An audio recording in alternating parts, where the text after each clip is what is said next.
I just watched Carlos Sainz win the Singapore Grand Prix, and I just have to say how happy I am not to have heard that Dutch national anthem. On to this video. Today I want to do some prep for the week, couple dinners, just so it just makes it a little easier for me this week. And I thought I would like to use the crock pot. So today I am making slow cooker honey soy chicken noodles. I think that's what it's called. I found this on Instagram. I will link the video down below, which also has all the measurements in it. I've got all of my ingredients here meased out, and I think that it is time to cook. I've sprayed my slow cooker with some nonstick spray. Into here goes my chicken.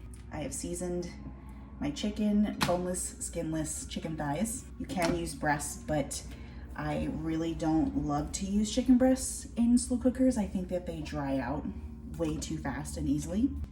Ginger, garlic, some honey. I'm gonna put in some sesame oil. I don't think that the recipe calls for it, but I like it. Some soy sauce. The recipe doesn't call for it, but I want onions in this, so I'm adding one small, I think this is a yellow onion. A few cups of bone broth with some cornstarch.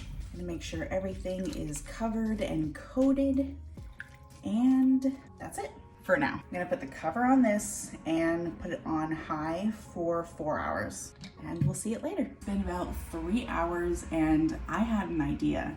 So I went into the freezer and I pulled out these. I have some chicken gyoza from Trader Joe's. They're just frozen little dumplings. And I thought it could be fun to throw some of these in here. It's been 4 hours, so now I'm going to throw my broccoli in here and let this sit for like 15-20 minutes or until you get the texture you want on your broccoli.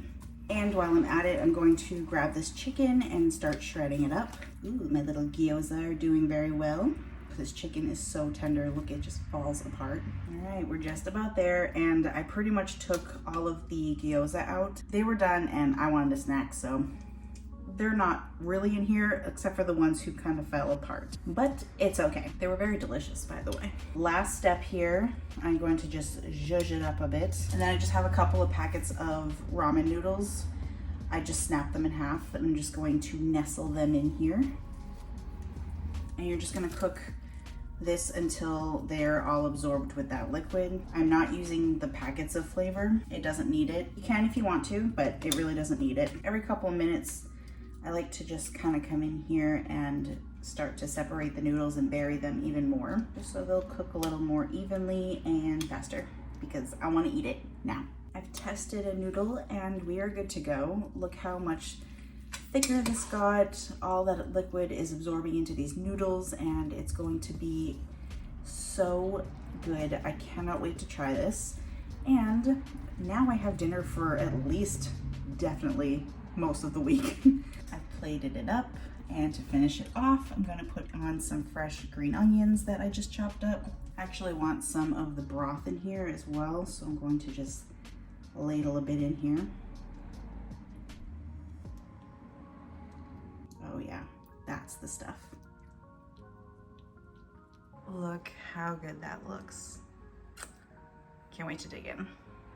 I've got noodles, chicken, and broccoli.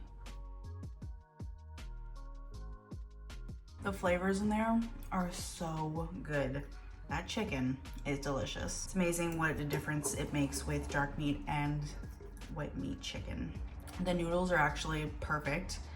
The broccoli is just where I want it. It's got a little bit of a bite, but mostly it's kind of soaked and saturated with all of those yummy flavors. It's so juicy. This is a winner. It was a fast crock pot meal. I had to do no cooking. It was great. Now I have plenty. It's a very exciting day for me. The recipe did call for some sriracha, but I am not a spicy person, but that would add another layer of flavor in there. Or you could add some chili crisp. Any way you have it, it's good. I hope that you try this because it is delicious and it is so easy, and I hope you enjoy.